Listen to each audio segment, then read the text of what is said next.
That's right.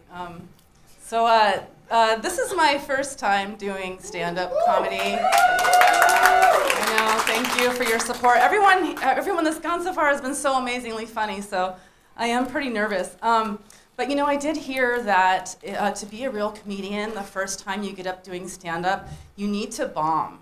And that's just a rite of passage. So I have prepared some really not funny material for you tonight. I need to bomb, remember? So, okay, so the first thing I thought I'd do is I would describe my last colonoscopy. So that wasn't funny. You know, they put you in that twilight state and you're supposed to be sleeping.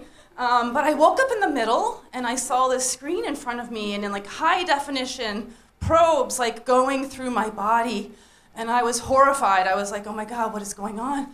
And then later, when I kind of came out of it, I was like, why do they put a screen in front of you while you're getting a colonoscopy? Like, this is not, I'm not on a plane. This is not in-flight entertainment. You know, I don't need that. But if it is going to be like that, like, where were my pretzels and my cocktails? Like, I needed something to get through it. Like, there needed to be more celebrities in my colon. Like, I needed, like, maybe Adam Sandler, like Ben Stiller, something light to get through that experience.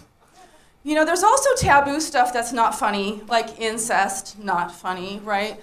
But I think incest isn't funny, not because it's taboo, but because it's just not fair. Yeah, it's not fair. Like, if you want to have sex with your sister and you live in a castle, well, it's totally okay. Actually, probably your duty. People will celebrate you like with a wedding. If you have sex with your sister somewhere else, totally not okay. Trashy, no one's gonna celebrate you.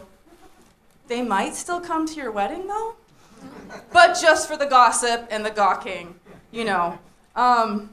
One thing that's really not funny to me, like, and I take this very seriously, is dehydration. This is serious. Clean water is not to be taken for granted. No one in a first world country should be dehydrated.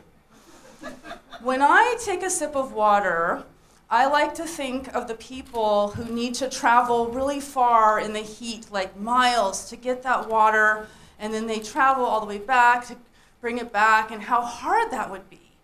And then water is a little less boring to me, and I take an extra sip before I pour it out. Cows aren't funny. Because of the methane that they're putting into the planet, right? Like, they're destroying the world. They're actually like God's big fart joke, if you really think about it. You know, the Hindu culture got it right. Like, leave the cows alone. Like, if you see a cow wandering around in the street, like, don't mess with it. It's probably in a gang, and it's going to try to take over the world one fart at a time.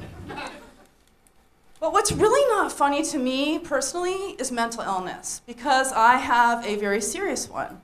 And it's not fun, it's not funny. But it also means I can do really insane shit, and people can't judge me because then I can tell them that they're ableist. You know this word, ableist, like against people with disabilities. So, you know, I can go around screaming profanity, and if you judge me, you're ableist. You know, I can take off my clothes in public places, Walmart, a funeral, even maybe right here, although I just heard in the meeting earlier that we're not supposed to do that or we can't come here again, so I'm not doing that right here, I'm sorry. But the point is, like, I'm crazy and you have to accept that or you're ableist, right? And I'm dangerous. Like, I could kill my brother. Like, although if I do that, then I'm Cain and ableist, right? What's worse than being ableist? Being a tableist. You're against people who use spreadsheets. You only think math should be done in your head. What else? A fabulist. You could be against stories with morals, and you want all the children to be eaten. Or maybe you're a sableist. You're not anti-fur, you're just anti-sable, you know? Now you're probably wondering how long I'm gonna rhyme, and I'm gonna tell you for a really long time. Because if you judge me, you are ableist, right? Like, if you go home tonight and someone's like, how was the show? And you're like, well, it was okay, but there was this weird person who rhymed for a long time, and you say that was bad, well, then I will kill you. Thank you very much.